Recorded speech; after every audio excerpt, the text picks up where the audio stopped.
ಸ್ವಾಮಿಗಳೇ ಎಲ್ಲರಿಗೂ ಕೂಡ welcome back to my YouTube channel. Yuva Nidhi ಬಗ್ಗೆ ಅಪ್ಡೇಟ್ ಬಗ್ಗೆ ತುಂಬ ಜನ ವಿಡಿಯೋಗಳನ್ನು ಮಾಡಿ ಅಂತ ಕೇಳ್ತಾ ಇದ್ರಿ. ಸೊ ಸಾರಿ ಎಲ್ಲರಿಗೂ ಕೂಡ ನಾನು ಮಾಲೆದಾರಿ ಆಗಿರೋದ್ರಿಂದ ಇವಾಗ ವಿಡಿಯೋ ಮಾಡೋಕ್ಕಾಗ್ತಾಯಿಲ್ಲ. ಸ್ವಾಮಿಗಳೇ ಎಲ್ಲರೂ ಕೂಡ ಸಬ್ಸ್ಕ್ರೈಬ್ ಮಾಡ್ಕೊಳ್ಳಿ.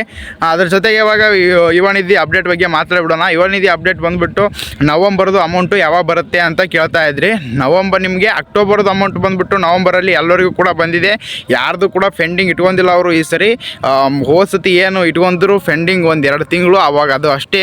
ಅದು ಬಿಟ್ಟರೆ ಈ ಸತಿ ಅವು ಯಾರು ಕೂಡ ಅಮೌಂಟನ್ನು ಫೆಂಡಿಂಗಲ್ಲಿ ಇಟ್ಕೊಂಡಿಲ್ಲ. ಎಲ್ಲರದು ಕೂಡ ಅಕ್ಟೋಬರ್ದು ಅಮೌಂಟನ್ನು ಎಲ್ಲರೂ ಕೂಡ ಕ್ಲಿಯರ್ ಮಾಡಿದ್ದಾರೆ.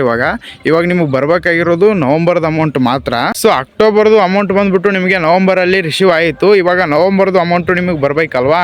ನವಂಬರ್ದು ಅಮೌಂಟ್ ಬಂದುಬಿಟ್ಟು ಡಿಸೆಂಬರ್ ಮಂತಲ್ಲಿ ಬರುತ್ತೆ. ಈ ವೀಕಲ್ಲಿ ಹೊಸದು ಏನೋ ಅಪ್ಡೇಟ್ಗಳು ಬರ್ಬೋದು. ಮತ್ತು ಇನ್ನೊಂದು ಏನಪ್ಪ ಅಂತಂದರೆ DBT ಪುಷಪ್ ಆಗಿದೆಯಲ್ಲ ಅಂತೇಳಿ ತುಂಬ ಜನ ಕೇಳ್ತಾರೆ. DBT ಅನ್ನೋದು ಬಂದುಬಿಟ್ಟು ಡಿಸೆಂಬರ್ ಅಂದರೆ ಈ ತಿಂಗಳು 15ನೇ ತಾರೀಕು ಮೇಲ್ಗಡೆ DBT ಪುಷಪ್ ಆಗುತ್ತೆ.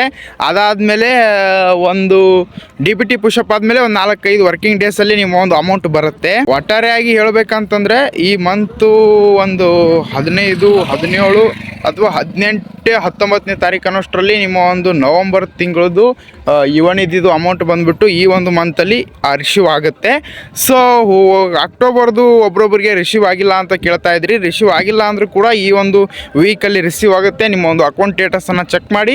ಸೊ ಯುವ ನಿಧಿದು ಏನೇ ಹೊಸ ಅಪ್ಡೇಟ್ ಬಂದರೂ ಕೂಡ ನಾನು ಅಪ್ಡೇಟ್ ಮಾಡ್ತೀನಿ. ಸ್ವಾಮಿಗಳೇ ಸಬ್ಸ್ಕ್ರೈಬ್ ಮಾಡ್ಕೊಳ್ಳಿ. Thank you so much. ಸ್ವಾಮಿಗಳೇ ಇನ್ನೊಂದು ವಿಷಯ ಹೇಳ್ಬೇಕು ನಿಮಗೆ. ಇವಾಗ ನಾನು ಯಾವುದೇ ರೀತಿ ಸ್ಟುಡಿಯೋದಲ್ಲಿ ಸೆಟಪ್ಪಲ್ಲಿ ಕುಂತ್ಕೊಂಡು ವಿಡಿಯೋ ಮಾಡೋಕ್ಕಾಗಲ್ಲ. ಮಾಲಧಾರಿ ಆಗಿರೋದ್ರಿಂದ ಮನೆಗೆ ಹೋಗಲ್ಲ. ಸೊ ಇವಾಗ ನಾನು ಯಾವುದೇ ರೀತಿ ಮೈಕು ಸೆಲ್ಫಿ ಸ್ಟಿಕ್ಕು ಏನೋ ಯೂಸ್ ಮಾಡಿದೆ ಹಂಗೆ ರೋಡಲ್ಲಿ ಮಾಡ್ತಾಯಿದ್ದೀನಿ.